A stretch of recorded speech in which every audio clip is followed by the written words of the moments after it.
So this is the GeoTab Drive app. Now, my setup might look just a little different than yours, and that's because I'm using the computer version so that I can record it right on my screen, but everything should pretty much be in the right spot. The one minor exception to this, as I mentioned in the last video, is if you're watching these videos a few years after I've made them, there may be some minor variances in where things are located. If you want to stay up to date on the latest updates, you can find all of our videos on YouTube by searching for Fleet Nav Systems and subscribing to our channel. Now, if you don't have this app yet, you can get it for free for your phone or tablet. If you have an Android, you're going to do that by going to the Play Store app and typing in GeoTab Drive. And if you have an iPhone or Apple product of some sort, you're going to do the same thing but through the App Store. Your system may also have some extra buttons and features in it that aren't in mine. Don't worry about that, I've purposely left out all of the extra stuff just to make these first intro videos a little bit simpler.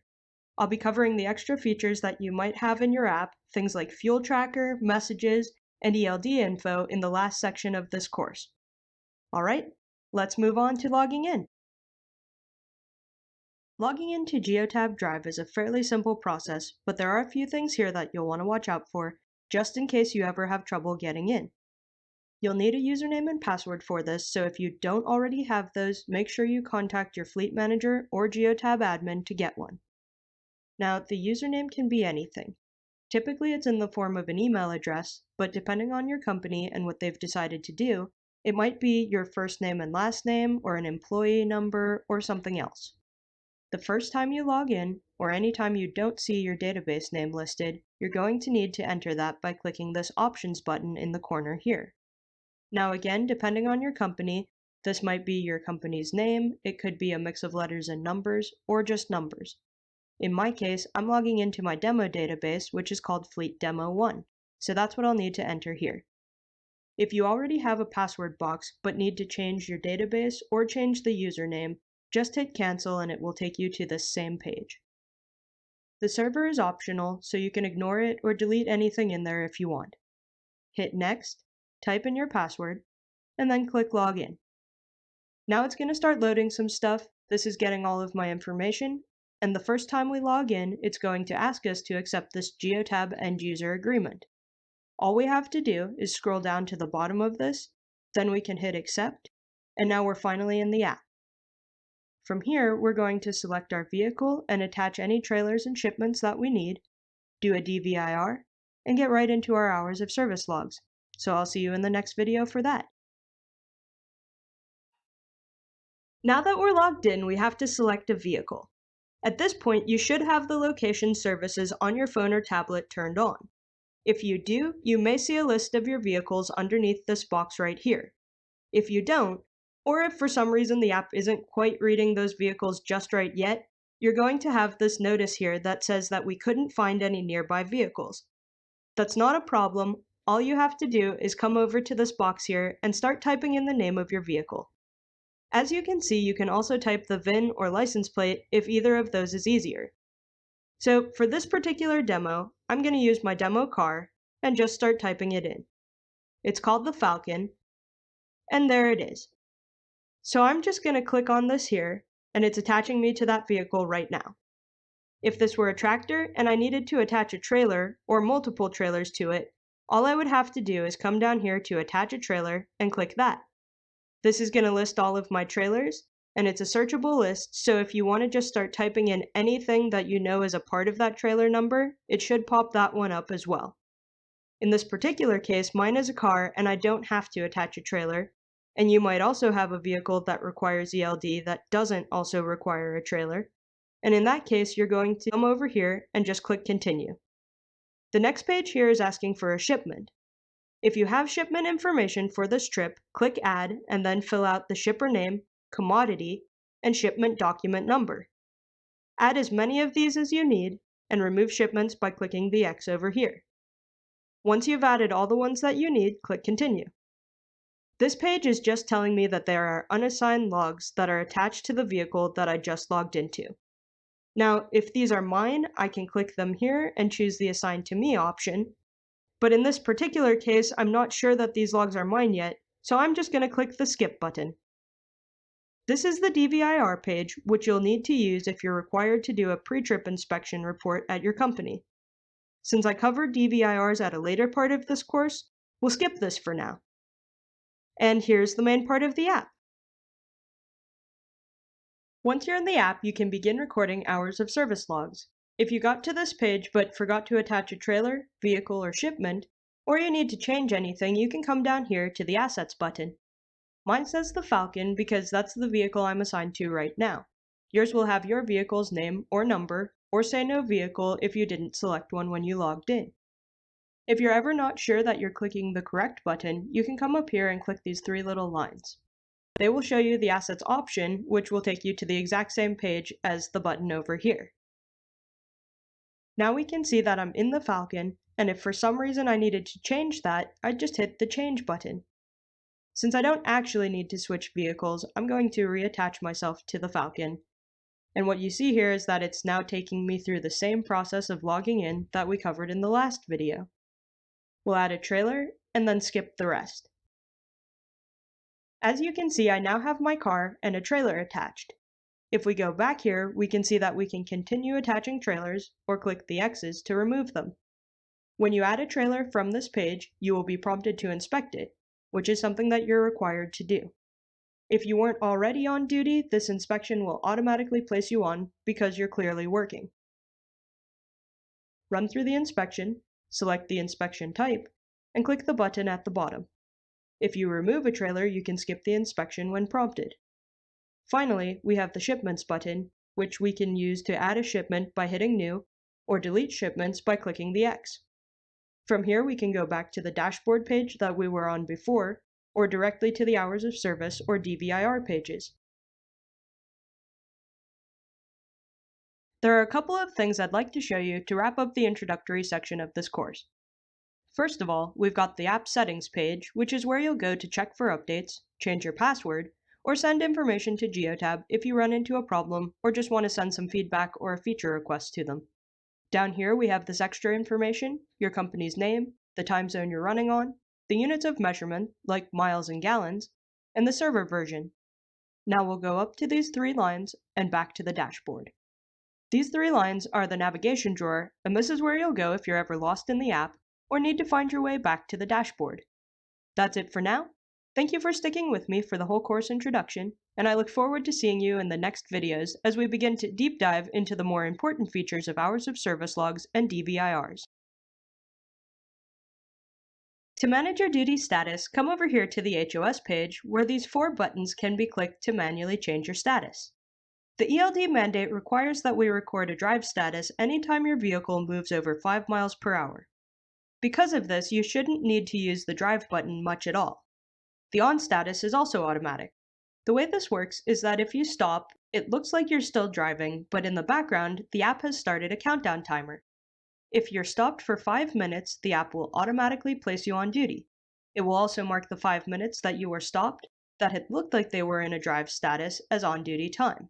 This way, your drive time is saved for when you're actually driving. So if you stop driving for your shift and it looks like you're still driving, just ignore that. The system will fix it 5 minutes later, so the only two statuses that you really have to manage are off and sleeper berth, which you can select by pressing the buttons here. To manage your time in Geotab Drive, go to the HOS page here. These timers on the side show you how much time you have left before you need to take some kind of a break. Rest in is for your 30-minute break if you're required to take one of those. Driving left refers to how many hours of driving you can still take today. Workday left gives you the total hours and minutes you have to get your driving time in before your 10-hour reset, and cycle left is how many hours you have left in your full duty cycle. The countdown timer at the top here will indicate when you need to take a break, and the icon to the side corresponds with the icons here to show you why you need to take the break. I can see by the steering wheel here that I'm running out of drive time for the day. This timer will turn red as it gets to about here, and depending on your audio settings on your phone or tablet, you may also get an audible alert as this gets low. If you clicked off to go onto one of your breaks, you'll notice that one more timer pops up. That timer is the rest duration timer, and instead of counting down like the rest of these, the rest duration one actually counts up so you can see if you've completed the time required for any of your breaks. As a side note here, if you try to go back on duty when you're close to, but not fully done with one of your standard break times, like 30 minutes or 10 hours, Geotab may ask you if you really want to do that, just to make sure that you don't go back on accidentally by clicking the wrong button. To see a recap of your duty cycle, click this View Cycle Recap button. On this top line, you can see how much time you will have available in your cycle tomorrow after your 10-hour reset. These lines underneath are a recap of how much cycle time you've spent in the past 6 days, plus today for your full 7. This total at the bottom is the total amount of time you've spent so far over the 7 days including today, and once you're done viewing this, you can click Hide Cycle Recap to clear that from your screen. The View Exemptions button is on the HOS page and lets you see which exemptions you have available to use today. These may vary depending on your rule set and company's policies, but the two most common ones are yard move and personal conveyance. You'll want to use yard move when you're in a yard and have to move your vehicle over 5 miles per hour. This will keep you in an on-duty status instead of taking away your drive time. Personal conveyance can be used to keep you off duty when you're driving on personal time, like if you drive to dinner after checking into a hotel for the night. If you stop somewhere after driving with personal conveyance enabled, the app will put you back into off-duty automatically. So make sure that you come back here to apply personal conveyance again when you have to drive back from your stop. To apply any of these, click the Start button. Write an annotation explaining why you're using the exemption, hit Apply, and you can now see this message that the exemption is applied. We can also see that our duty status buttons have been grayed out. One thing about exemptions is that they can't be applied after the fact. You must press the button when you're taking the exemption. If you don't, the logs will show that you were driving, and at that point the best thing to do is annotate your logs. They'll still show violations, but it should be obvious to an inspections officer that this was just a mistake as long as your annotations are clear. Keep in mind that the system does track odometer, so if you're using these exemptions when you shouldn't be, it's going to be pretty obvious. If you make sure that you're selecting your exemptions at the time that you need them, you should be able to altogether avoid inaccurate log violations, having to annotate drive statuses, and hoping the officer is understanding if you get inspected. Hit Stop to get out of an exemption, and you'll be put back into one of your regular duty statuses. From the HOS status page, we can move on to the graph page. To navigate to graphs for previous days, you can click the arrow here and use the 2 arrows here and here to toggle to different days. You can go back a lot further than your required 8 days of logs, and this is really just for your benefit so that you can reference earlier days if you need to. The graph page is for your eyes only and is not the same one as you would show to an officer during an inspection. Just like on paper logs, the duty statuses are listed here, and the time for the whole day runs across the page. Each box indicates an hour, and each mark here indicates 15 minutes within that hour. Over here is the total of the hours and minutes logged for the day in each of the duty statuses. Colors on the graph are there to help you quickly determine if your logs are good or need to be corrected. Gray logs are simply unverified logs. Yellow are unverified and have been edited. Green logs are logs that have been verified, and any gray or yellow log that has been verified will turn green as well. Finally, any logs with red on the bottom of them have violations. This way you can easily see if you need to review your logs in case you need to make changes to them, or if everything else looks good and you had a legitimate violation. This is why you don't want an officer to see the graphs page here. It's designed to point out log issues so you can fix them. In the next 2 videos, I'll show you the logs page where you can make edits to your logs in some different cases, like if you forgot to log off or if you need to add a 30-minute break. From the graph page, we can move on to the logs. Here we have a list view of the same logs that you can view on your graph page.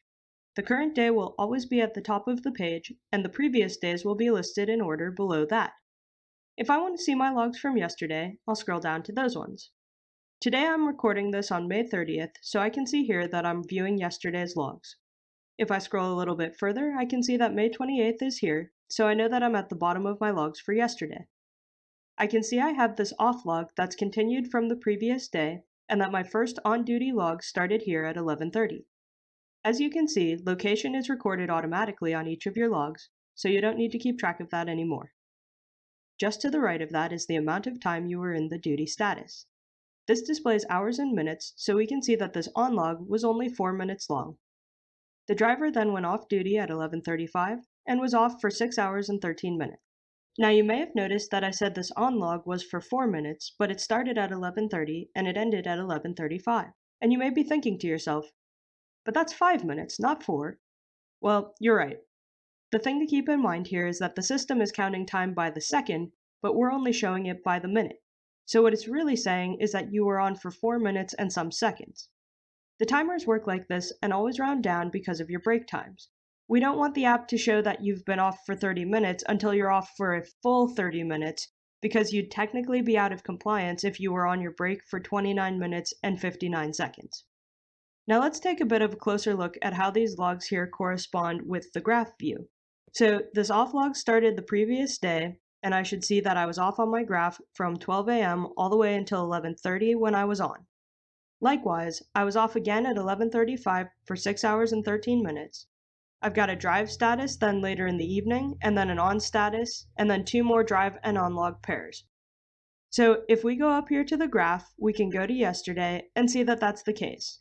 I have my off from 12 a.m. until 11:30, that short little on log, off again for that 6 hours and 13 minutes, and then those 3 drive and on log pairs.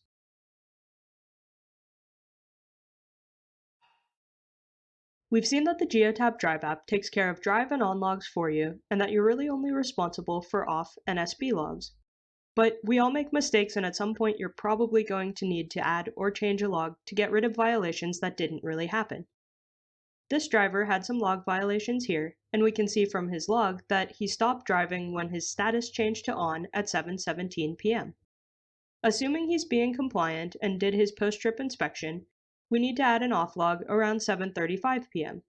All we have to do to add a log is come up here and click this plus button. You can set the status here, and we'll set the date here. As we determined before, this log needs to be on May 29th at 7:35. Add an annotation and click Add. Now we can see that this off log was added. So if we just fix this, why do we still have these violations showing up? In most cases, this is just because your screen hasn't refreshed yet. An easy fix for this is click on a different tab and then back to logs. Now we can see that those violations on today's logs are gone. You can edit a log in much the same way as you add one. Instead of clicking the plus button, you just click the log that you want to edit and change the status and the date and the time. Manual logs are the only ones that can be edited, so for example, you can't change the duration or date or time of a drive log. For any edits that you make, you need to add an annotation explaining the change and click Save. Once everything looks good for the day, you can click Verify. This is the digital version of signing your logs.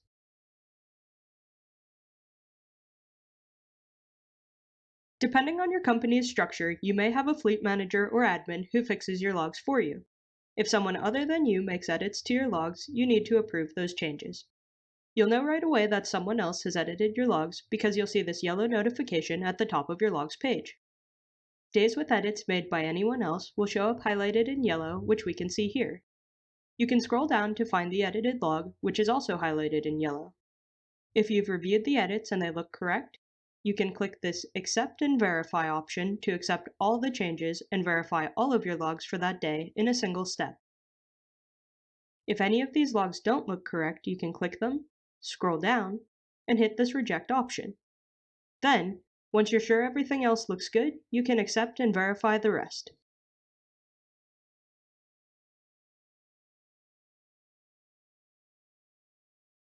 If we go to HOS and then the Logs tab, we'll find the Malfunction Notifications button. If you see this yellow bar here, you'll know you have new diagnostics, and you can click the bar or the button to go to the same place. Any malfunctions or diagnostics here are letting you know that something in your system isn't working properly. For example, one type of diagnostic event is an unidentified driving diagnostic. All it means is that your vehicle was driven without a driver logged in for more than 30 minutes within a 24-hour period. For a one-time occurrence, that's going to be recorded as a diagnostic and should show up here. If it keeps happening, those diagnostics will add up and get recorded as a malfunction. So the only difference between a diagnostic and a malfunction is the number of times an incident is recorded. Malfunctions can be dismissed by clicking the Dismiss button that will show up next to any that you have. Diagnostics cannot be dismissed, and that's because they're showing you the issues that need to be fixed. So to get rid of a diagnostic, you need to fix the issue and then just wait. Over time, they'll go away. If you see this red triangle in the corner, you can also click that for more information. It will show you if you have any connectivity issues. Since I'm recording this on my computer, I don't have a GPS connection, which is what it's telling me now. Geotab has a guide on malfunction and diagnostic events to help you identify what needs to be done in each event. I've linked to this in the video's description below. If you've had the Geotab Drive app for any length of time, you've probably noticed a recent update where you no longer have a Graphs tab on the HOS page. In their latest update, Geotab has decided to merge the graphs and logs under the One Logs tab. They've also added a nice feature to make these pages a bit easier to use. You can now click a log on the graph to make an edit or annotation. So let's go back a few days, and you can see here that I had a violation. Now, I know I was supposed to be in personal conveyance for this whole time, but I didn't apply the exemption at the right time, and since you can't apply exemptions after the fact, I know that I'm going to have to just simply annotate it and keep the violation on my record. Now, after that, I was off, so we'll switch this other one to off. And we'll come down here to the logs part to annotate the tiny onlog that followed the drive as well. The reason that we have this onlog is because all drive logs have to end with an onlog. Now that everything looks good for this day, I can verify it to certify that everything is correct, and we can continue to do this for the rest of the days until all of them are verified and would look fine in a DOT inspection.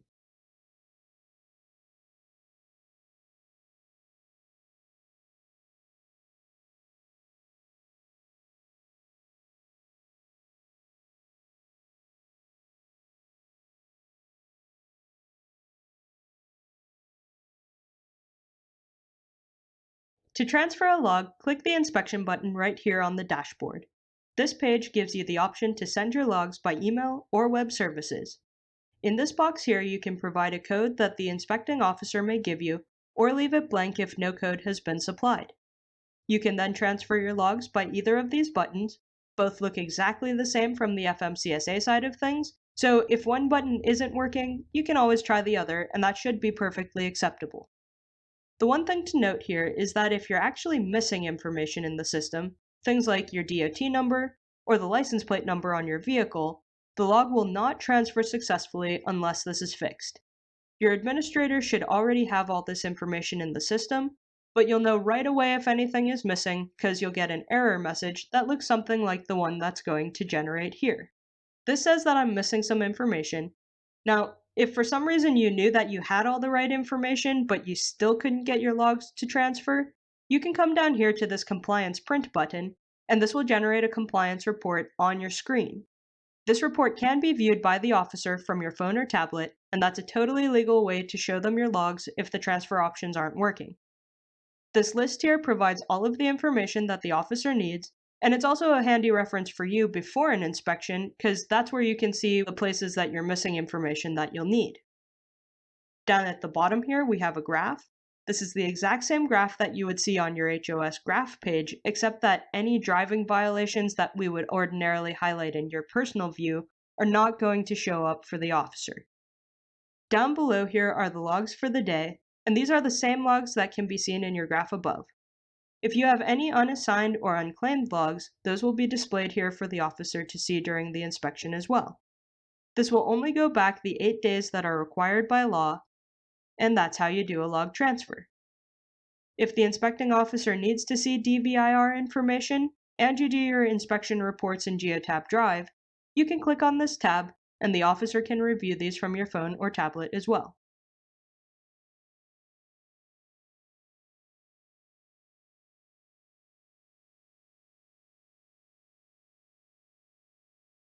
The last thing you need to do to manage your logs properly is make sure you're always logging out of the app when you go off duty. You'll want to log out every time because logs can be generated while you're off if someone moves the truck, or if it picks up a bad GPS signal while you're parked. These issues can be fixed, but they have to be dealt with by an administrator, and that might eat into your time if you have to get them fixed before you start driving again. If you always log out when you go off duty, that should help you to avoid any of these issues. To log out, come up here to this little person icon, click Log Out, and now it's prompting me to do a post-trip inspection. We'll skip this for now since I covered these in the next section. This page is letting me know that I have unverified logs and asking if I want to verify them now. I can do this on an individual basis and verify them by day here, or I can scroll down and verify them all at once with this Verify All Days button. Just remember, you have 14 days to verify your logs. If you don't verify them within that time frame, you have to print them, sign the printed copies, and then keep them for 6 months to be compliant. If you make sure your logs are verified on time at the end of each day, you should be able to avoid all of that trouble as well. This page will show up if you're still on duty. What it's doing is reminding you that you're on and asking if you'd like to change your status if you had meant to go off. Choose the status you need and click Set New Status. The app will finish up the logout process, and when you see the sign-in screen, you'll know that you've logged out completely. As we've seen in previous videos, you'll be prompted to do an inspection both when you log into and out of the app.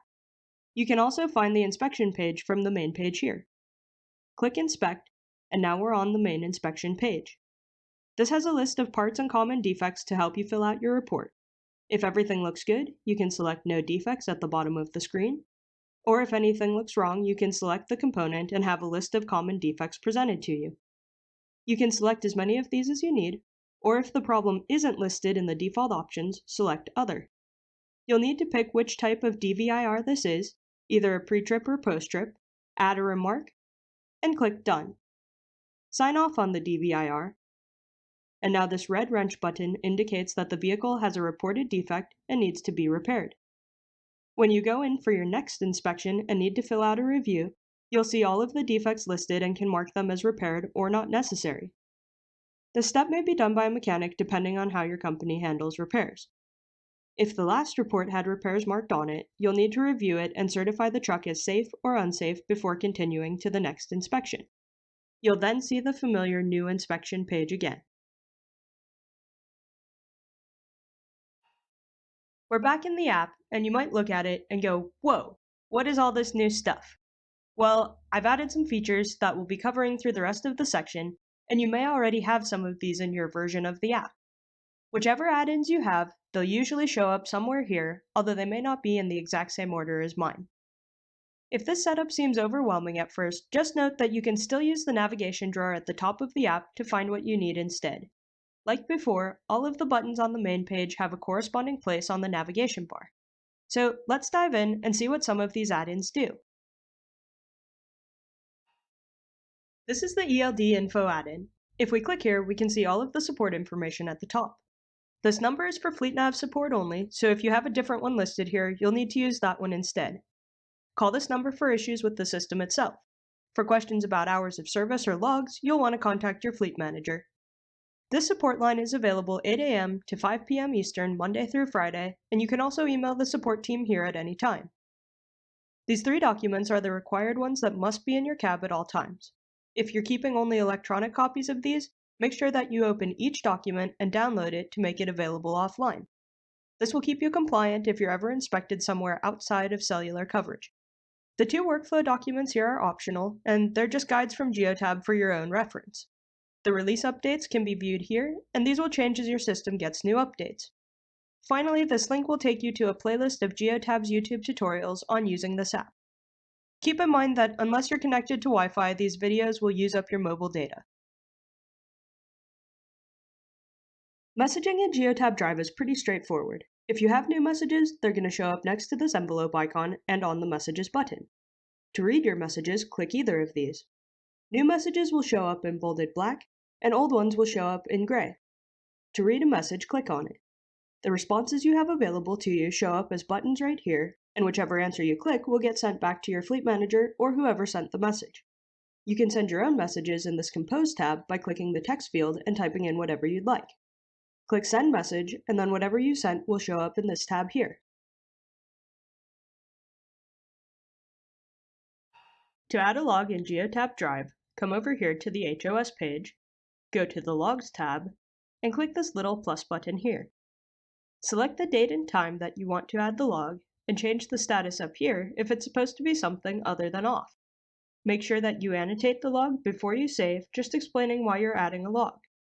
The duration of a log will be from the time you add it to the next time you changed your duty status.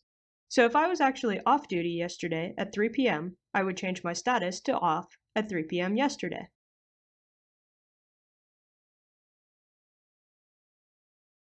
Now, that log lasts from 3 p.m. until this drive log here. But what if I was actually on duty at 3:46 and on until I started driving again? That just means we have to add another log. We'll come back here, change our status to on, set the time for 3:46 yesterday afternoon, annotate the log, and save it. That's it. You can use this method to put in a break that you forgot, or the time that you were off duty if you forgot to log out of the app or claim logs that put you into an on-duty status for a whole night. The main thing to note here is that you can't put in a new log during the time of an automatically generated drive log. Since an automatically generated drive log records that the truck was actually driving at that time, if you try to do that, it won't go through.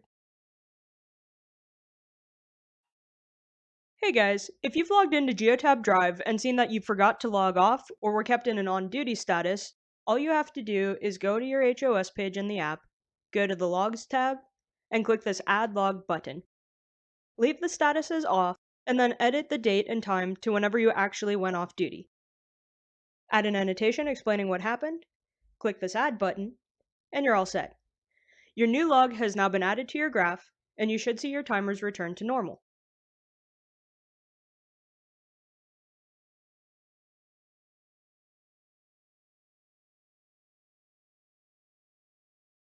It can be really disconcerting, maybe even aggravating, to log into your ELD at the beginning of a work week after you've done your reset time, only to find out you're out of hours. Maybe some guy in the yard moved your truck over the weekend, and this kept you on duty all the time. If you run into this frequently, there may be a few reasons for it. The most obvious one, that I've linked to in the card above, is if you don't completely log out of the app at the end of your shift. You've got to log totally out and see the login screen to know that you're completely logged out and have been unassigned from your vehicle. But okay, maybe you've already done this and you hear this all the time and you know you're logging out properly. Here's one that we've seen come up recently. You log into the app and you see logs that aren't yours that are assigned to you. You call your fleet manager to have the logs removed. He removes them, you log in the rest of the way, and you drive along for the rest of the day with no problem. You log out, everything looks fine, until you log in the next day and see that you have logs that were assigned to you after hours. Here's why that happened. If you have to have an admin make changes to your logs, you have to log completely out first. This is super easy because anytime during the login process, you can just come up here and click the white X to be logged completely out. Do this to fix the issue, or if you're already logged completely into the app, make sure that you log completely out before calling your fleet manager. This should remove any problems you've been having where you log out all the way after a shift and still get logs assigned to you afterwards. Hey, thanks for sticking around to the end of the video. I have an announcement for all of you still watching. We just launched a premium version of our Geotab Drive for Drivers course. This gives you an even better experience than our basic version and offers a certificate of completion at the end so you can have it on file that you've completed the training. The course itself is $14.99 for non-FleetNav customers and free with unlimited access to all FleetNav systems customers. If you're not a FleetNav customer and would like to be, call the number here or send us an email, or if you already have a Geotab reseller you're happy with, we're still offering $5 off this course for the first 25 drivers who sign up this month and use the promo code on the screen. Thanks for watching!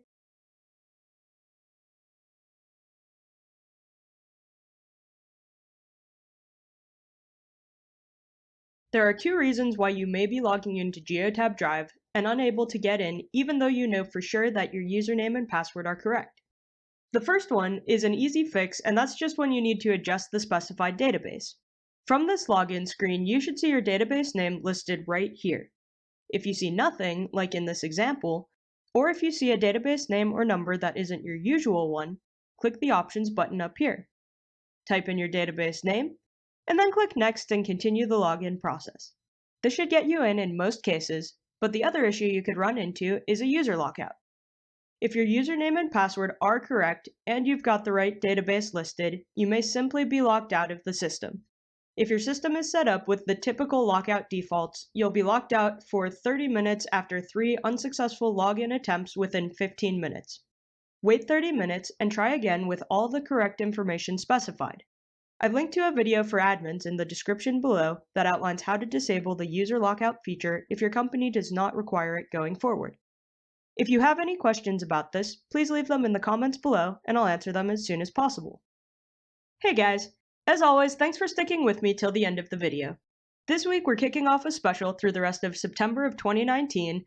Any of our viewers can use the promo code on the screen here to get $25 off a regularly priced Geotab Go 9 unit and harness from FleetNav Systems. Contact our sales team for information on pricing and how to get service with us if you're not already a customer. Signing up with us not only gets you Geotab's FMCSA certified ELD solution, putting you ahead of the curve for the AOBRD deadline in December, but also some of the best support in the industry from myself and the rest of my team. And of course, all FleetNav Systems customers get free access to the premium version of our Geotab Drive for Drivers training. Thanks for watching!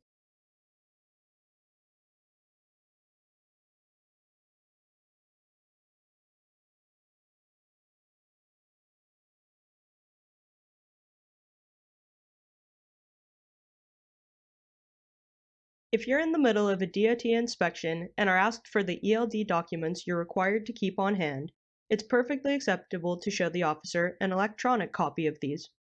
There are two ways to retrieve these pretty quickly from your phone or tablet. The first way is to use the ELD info add-in if you have that enabled in your Geotab Drive app. This may be located in a slightly different spot on your home screen, but it will always have this paper icon and say ELD info. Once you've located that, click it, and you can see right here that all three of the documents required are available through the Open Document buttons. Go ahead and click one of these, and it will take you to Geotab's Google Drive link, where each document is stored. This is only available in areas where you have cellular service to access the documents. So, if you think you may get inspected outside of where you have cellular coverage, make sure that you download those documents and know how to retrieve them from your device ahead of time. The other way to find these compliance documents online is to pull up your browser from your phone or tablet and go to fleetnavsystems.com. If you're on an Apple device, you'll be using the Safari app to get to this, and if you're on an Android device, you'll most likely be using the Chrome app. Once you're here, you can go to the menu option, go to ELD Resources, and here you can see all three of those required documents available to view online or download for offline viewing.